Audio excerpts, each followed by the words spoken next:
आज हम बात करेंगे कुंभ में स्नान करने वालों का क्या होता है।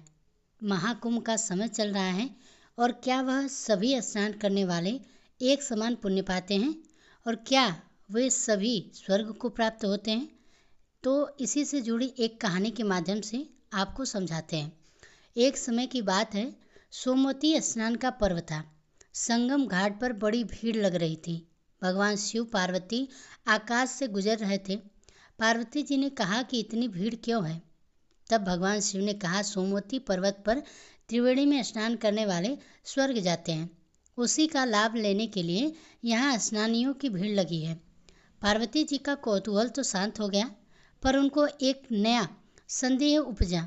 उन्होंने कहा, इतनी भीड़ के लायक तो स्वर्ग में जगह ही नहीं है। छोटे से स्वर्ग में यह सब कैसे आ पाएंगे।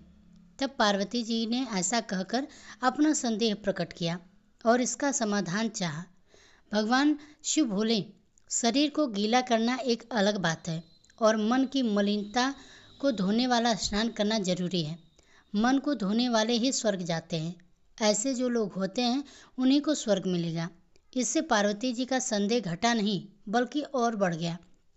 पार्वती जी ने कहा, यह कैसे पता चलेगा कि किसने अपना शरीर धोया है और किसने अपना मन सजोया है। भगवान शिव ने तब उत्तर दिया, यह कार्य से जाना जाता है। तब माता पार्वती ने कहा, मुझे तो कुछ समझ नहीं आ रहा, आप प्रत्यक्ष उदाहरण देकर समझाने का प्रयत्न करो। इसके बाद भगवान शिव ने एक कुरूप कोढ़ी का रूप बनाया और पार्वती जी को सुंदर सजा दिया। दोनों वहाँ लोगों की राह में बैठ गए। स्नान करने वालों की भीड़ उन्हें देखने के लिए रुकने लगी और उनसे ऐसी स्थिति के बारे में पूछने लगे कि तुम इतनी सुंदर स्त्री होकर इस कुरूप कोढ़ी के साथ क्या कर रही हो। पार्वती जी रटा हुआ विवरण सुनाती रही। यह कोढ़ी मेरा पति है। कुंभ में स्नान करने के यहाँ हम आए हुए हैं। गरीबी के कारण इन्हें कंधे पर रखकर लाई हूँ। हम बहुत थक गए हैं, इसलिए थोड़ा आराम करने के लिए यहाँ पर बैठे हैं। बहुत से दर्शकों की नीयत उस सुंदर औरत को देखकर बिगड़ती थी। वह सुंदरी को प्रलोभन देते और उसके पति को छोड़कर अपने साथ चलने की बात कहते हैं। पार्वती जी यह सब बातें सुनकर लज्जा से ढल गई। भला ऐसे भी लोग कुंभ में स्नान करने आते हैं क्या। यह देखकर उन्हें बहुत ही निराशा हुई। अब फिर शाम हो गई। एक उदार व्यक्ति आया। जब उसने उन दोनों से वहां रहने का कारण पूछा तो पार्वती जी की बात सुनकर उसकी आंखों में आंसू आ गए। उसने उनसे सहायता का प्रस्ताव किया। उसने कहा, मैं आपकी सहायता करना चाहता हूँ। और उसने कोढ़ी बने भगवान शिव को कंधे पर लादा और सिपट तक पहुँचाया। उसके बाद जो औषध था उसने वो उन दोनों को भी खिलाया। साथ ही सुंदरी को बार बार नमन करते हुए कहा, आप जैसी देवियाँ ही इस धरती का स्तंभ है। धन्य हैं आप जो इस प्रकार अपने पति को धर्म को निभा रही हैं।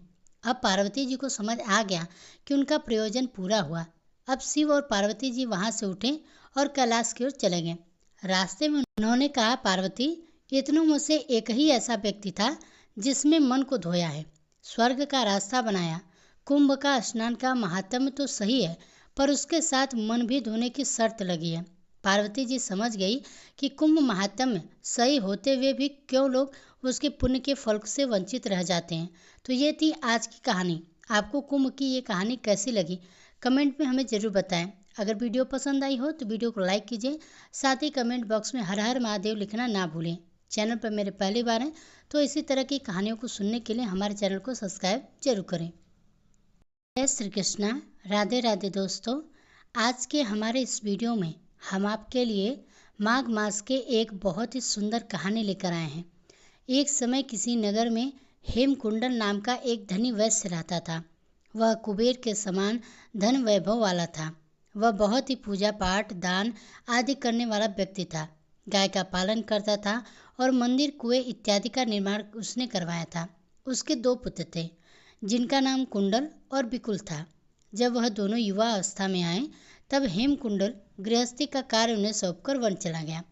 वहाँ भगवान विष्णु की आराधना करता वैकुंठ को प्राप्त हुआ।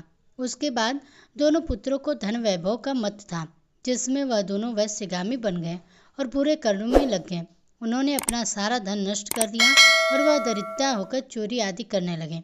वन में रहने लगे। वहाँ पशु पक्षियों को मार करके खाने लगे। एक समय देवयोग से कुंडल पर्वत पर चला गया। क्या कहाँ मम्मी?